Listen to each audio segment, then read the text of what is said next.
পশ্চিমবঙ্গে এসআইআর হচ্ছে এবং সবচেয়ে আনন্দের খবর, মাননীয় মুখ্যমন্ত্রী মমতা বন্দ্যোপাধ্যায় আমাদের বিধানসভাতে দাঁড়িয়ে চ্যালেঞ্জ দিয়েছিলেন যে এসআইআর আমি থাকতে করতে দেব না। এখন ওনার কর্মীরাই পাড়ায় পাড়ায় পাড়ায় পাড়ায় বসে বসে এসআইআর করছেন। আমি তো অভিনন্দন জানালাম যে আপনারা নিজেদের মুখ্যমন্ত্রীর কথাই মানেন না। এ কেমন দল?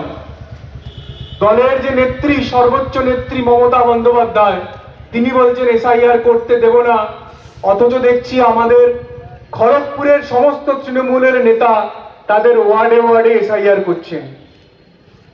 কারণ সবাই বুঝে গেছেন এটা ভারতবর্ষ, পশ্চিমবঙ্গ ভারতবর্ষের বাইরে নয়। অতএব মমতা বন্দ্যোপাধ্যায় যাই বলুন না কেন, আপনাকে এখানকার নাগরিক থাকতে গেলে আপনার ভোটার কার্ডটা লাগবে।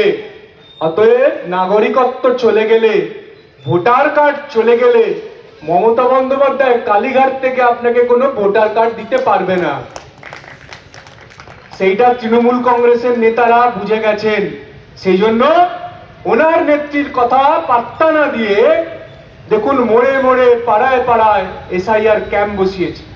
এটা আমি আমার ভাইদেরকে বললাম, ভাই আনন্দ করো, তোমাদের অত করতে হবে না কাজ, অত কষ্ট করতে হবে না, তৃণমূল তো করে দিচ্ছে, করুক। আর এখানে কিছু ডুপ্লিকেসি করতে পারবে না।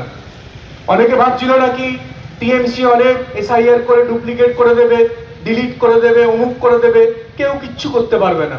সিস্টেমটা এমন ভাবে সুন্দর করে করা হয়েছে না, ও কেউ চেষ্টা করলেও কারোর নাম বাদ দিতে পারবে না।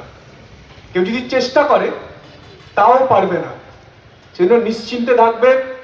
আমার এই কথাগুলো শোনার আগে যারা আতঙ্কিত ছিলেন, যারা ভয়ে ভীতিতে কষ্ট পাচ্ছিলেন, ভয় পাচ্ছিলেন, তারা আতঙ্ক মুক্ত হন। চুপচাপ, যদি আপনার বাড়িতে ল্যাপটপ কম্পিউটার থাকে, আপনার ছেলে মেয়েরা জানে 5 মিনিটের মধ্যে আপনার পরিবারের